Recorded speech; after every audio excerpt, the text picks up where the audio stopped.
పౌల్లా నేను ఫస్ట్ పట్నం వచ్చేటప్పుడు మా నాయన 4000 చేతులు పెట్టి తోలిండు. బిడ్డ పైసలు ఎక్కువ తక్కువ ఖర్చు పెట్టకు, పొదుపుగా వాడుకో అని చెప్పిండు. నీ అవ గీ పైసలతో నేను ఎట్లా బతకలే అని అనిపించింది. కానీ ఏం చేస్తాం, ఇంట్లో గసంటి పరిస్థితి.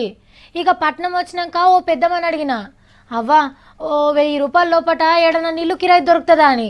అనుకున్నట్టే దొరికింది. ఏదో చిన్న చిన్న కొలువులు చేసిన. ఇక ఇప్పుడు తీన్మార్లకు వచ్చినాక జరంత పెద్ద ఇల్లు కిరాయికి తీసుకున్నా. అంటే నాకు అప్పుడు సౌలతుగానే అనిపించింది, ఇప్పుడు సౌలతుగానే అనిపిస్తుంది. అంటే ఏమైందన్నట్టు, ఎంత వస్తే అంతలా సుఖంగా బతకచ్చు అన్నట్టు. మన హైదరాబాద్ గొప్పతనం దునియా మొత్తం మల్లోపారు ఎరకైంది. మెర్సల్ అనే సంగపోళ్ళు దునియాల రేలను తీసుకుంటే అందులో మన హైదరాబాద్ కు 139వ ర్యాంక్ వచ్చింది. ఇక దేశంలా మనదే 1 నెంబర్ పట్నం అని తేలింది.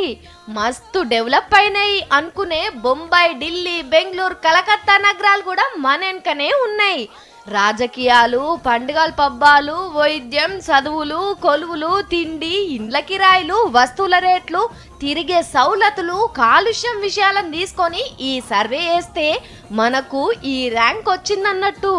భాగ్యనగరం గొప్పతనం మీకు తెలియదా? పల్లి ఇడిచిపెట్టి వచ్చిన వాళ్ళను కన్న తల్లి లెక్క కడుపులో పెట్టుకుంటది. రేకుల షెడ్డులా బతకొచ్చు, కోటీశ్వరులు బెంజి కార్ల తిరగొచ్చు, లేనోళ్ళు ఆటోలు ఎక్కొచ్చు, ఉన్నోళ్ళు బిర్యానీ, లేనోళ్ళు 5 రూపాయల బువ్వ తినొచ్చు. ఇంటర్నేషనల్ స్కూల్లో ఉంటాయి, సర్కార్ బళ్ళు ఉంటాయి. చదువుకుంటే సాఫ్ట్వేర్ కొలువుల లచ్చల జీతం, లేకుంటే అడ్డ మీద కూలి పని చేసిన 500 ఎటు పోవు. పనికి కరువు లేదు, బతుకుకు డోకా లేదు. లక్షాధికారుల కోసం షాపింగ్ మాల్లుంటే మామూలు జనం కోసం రోడ్ల మీద కూడా దుకాన్లుంటాయి. పైసుంటే ప్రపంచాన్ని ఈయన్నే చూడొచ్చు, లేకుంటే పల్లెటూరు బతుకు కూడా బతకొచ్చు. ఆమ్దానికి తగ్గట్టు హాయిగా బతికే ఛాన్స్ మనకున్నది. అదే మన హైదరాబాద్ గొప్పతనం. ఈ నగరం మన తెలంగాణలో ఉన్నందుకు మనం మురవాల్సిన ముచ్చట్నే. రేపు విశ్వనగరం అయినాక దునియాల 1 నెంబర్ 50 పట్టణాలల్లా మనదుంటుండొచ్చు. కాబోయే విశ్వనగరం గొప్పతనం గురించి మేము గప్పట్లో ఓ పాట కైగట్టినాం. 400 ఏండ్ల చరిత్రను, నగర అందాలను 4 నిమిషాల్లో చెప్పే గా పాటను మల్లోపారిస్తున్నాం.